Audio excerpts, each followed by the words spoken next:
Pemirsa, puluhan warga Kelurahan Mayangan menjemput paksa jenazah pasien COVID-19 di RSUD Dr. Muhammad Saleh, Probolinggo. Banyaknya massa membuat polisi kewalahan dan tak mampu menahan aksi warga.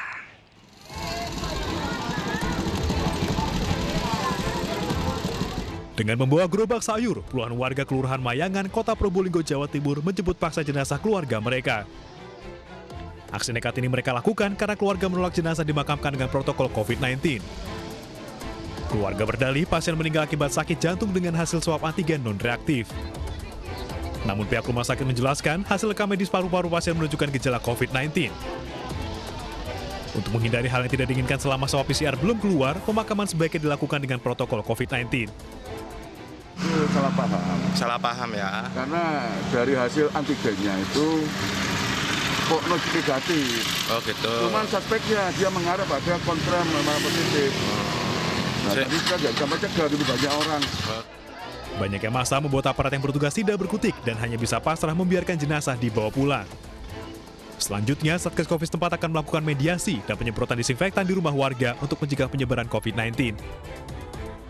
Dari Probolinggo, Jawa Timur, Hana Purwadi, iNews melaporkan. Pemirsa, aksi nekat warga mengambil paksa jenazah COVID-19 bukan kali pertama terjadi. Sebelumnya di Bondowoso, Jawa Timur, warga juga mengambil paksa jenazah COVID-19 yang siap dimakamkan.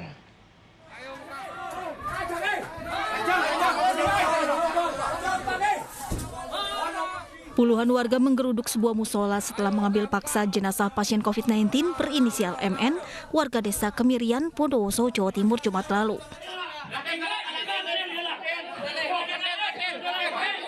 Mereka pun membuka paksa peti dan mengangkat jenazah untuk dimandikan, disolatkan, dan dimakamkan tanpa protokol kesehatan. Pembakaran peti. Tak hanya itu, setelah mengeluarkan jenazah, warga beramai-ramai membakar peti yang terbuat dari kayu.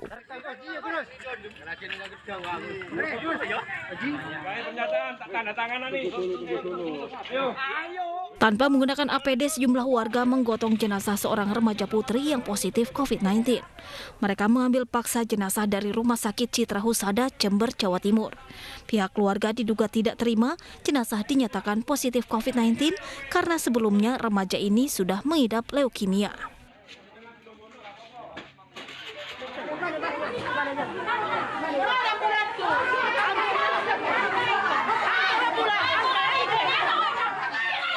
Kericuan ini terjadi di Rumah Sakit Umum Sibolga, Sumatera Utara.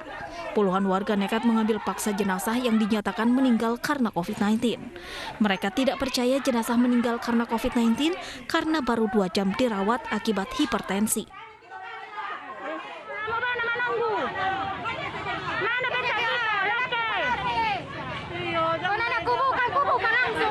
Jenazah bahkan sampai dibawa ke tengah jalan. Warga geram karena hampir 1 jam sejak dinyatakan meninggal, jenazah tidak diurus.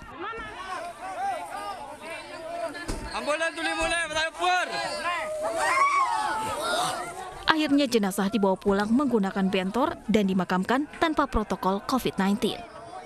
Tim Liputan iNews melaporkan. Pemirsa, seorang kakek ditemukan meninggal dunia saat menjalani isolasi mandiri di perumahan Taman Surya, Pegadungan, Kalideres, Jakarta Barat. Korban meninggal setelah menjalani isolasi mandiri. Tang Gek Teng, warga perumahan Taman Surya, Pegadungan, Kalideres, Jakarta Barat, ditemukan meninggal dunia setelah 4 hari menjalani isolasi mandiri di rumahnya. Kakek berusia 84 tahun ini dinyatakan positif COVID-19 setelah dilakukan swab PCR di rumah sakit. Petugas pemulasaran Posko Monas DKI Jakarta yang tiba di lokasi langsung mengevakuasi jenazah sesuai dengan protokol COVID-19. Petugas memasukkan jenazah ke dalam kantong jenazah dan menaruhnya ke dalam peti yang dilapisi plastik. Usai dievakuasi, jenazah korban langsung dibawa ke rumah krematorium Cibinong, Jawa Barat. Kejadian meninggal menurut keterangan dari Satgas RT dan RW meninggal semalam ya pada hari Sabtu subuh. Demikian. Yang bersangkutan termasuk isolasi mandiri karena hasil swabnya 4 hari yang lalu. Pemirsa, pandemi COVID-19 membawa kisah tragis di Purbalingga, Jawa Tengah. Satu keluarga tewas saat menjalani isolasi mandiri di kediamannya.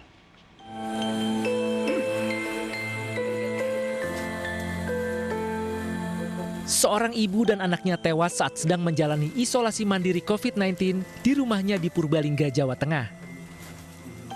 Kematian keduanya hanya sepekan setelah ayah dan satu anak lainnya juga meninggal dunia saat sedang menjalani isolasi mandiri. Menurut keterangan saksi, sang ibu meninggal dunia terlebih dahulu. Namun 1 jam kemudian, anaknya menyusul menghadap Sang Pencipta. Untuk mengevakuasi jenazah, tim relawan harus menggunakan pakaian APD lengkap. Usai dievakuasi, jenazah langsung dimakamkan dengan prokes ketat. Ibu dan anak ya? Ibu dan anak. Ibunya Bu Kartini, terus anaknya Eni. Eni namanya. Sebelumnya memang ada keluarga lain yang meninggal juga ya Pak? Iya, 1 minggu yang lalu ada yang meninggal, yaitu bapaknya ya Mas ya. Bapaknya dan anaknya juga ya. Berarti semuanya berapa Pak? Berarti 4 dalam 1 minggu ya Pak? Satu minggu. Itu menjalani isoman atau gimana? Iya, itu memang meninggal di rumah ya? Iya, di rumah. Iya. Satu keluarga yang tewas ini terpaksa menjalani isolasi mandiri karena tidak mendapat ruang perawatan di rumah sakit dengan kondisi mempunyai riwayat penyakit bawaan atau komorbid. Dari Purbalingga, Jawa Tengah, Catur Edi Purwanto, iNews melaporkan. Pemirsa, seorang dokter di Malang mengklaim menemukan terapi untuk menyembuhkan pasien COVID-19. Terapi tersebut dilakukan dengan cara penguapan.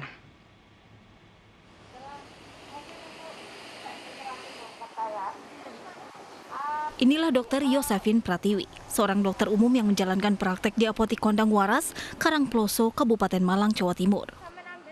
Berawal dari banyaknya pasien positif COVID-19 yang datang dengan keluhan sulit bernafas dan saturasi rendah, naluri Dr. Yosefin Pratiwi mengambil resiko menerima para pasien dan memberikan terapi nebul atau penguapan. Terapi ini dilakukan sederhana secara rutin untuk mengeluarkan dahak pasien. Untuk racikan obat, Pratiwi menggunakan obat batuk berdahak, obat mengatasi peradangan, reaksi alergi, dan penyakit autoimun yang dilarutkan dalam natrium klorida dan sedikit minyak kayu putih. Kemudian ditampung dalam nebulizer atau alat bantu penguapan. Masuknya secara aerosol. Aerosol itu artinya dengan hirupan aja atau ada orang COVID lewat, dia kena kayak gitu. Jadi saya harus mengeluarkan juga secara aerosol. Pasien yang datang pun mengakui bahwa kondisinya jauh lebih baik usai menjalani beberapa kali terapi uap. Apakah ada angin masuk enak gitu, fresh. Jadi ke hidung itu enak. Jatuhnya ke pernafasan juga lebih enak sih, enteng gitu. Dokter Pratiwi berharap metode terapinya ini bisa diterima agar bisa menolong banyak nyawa yang saat ini sedang terpapar COVID-19 namun tidak mendapat pertolongan medis. Karena terapi ini relatif mudah dan sederhana. Dari Malang, Jawa Timur, Denny Irwansyah, iNews melaporkan.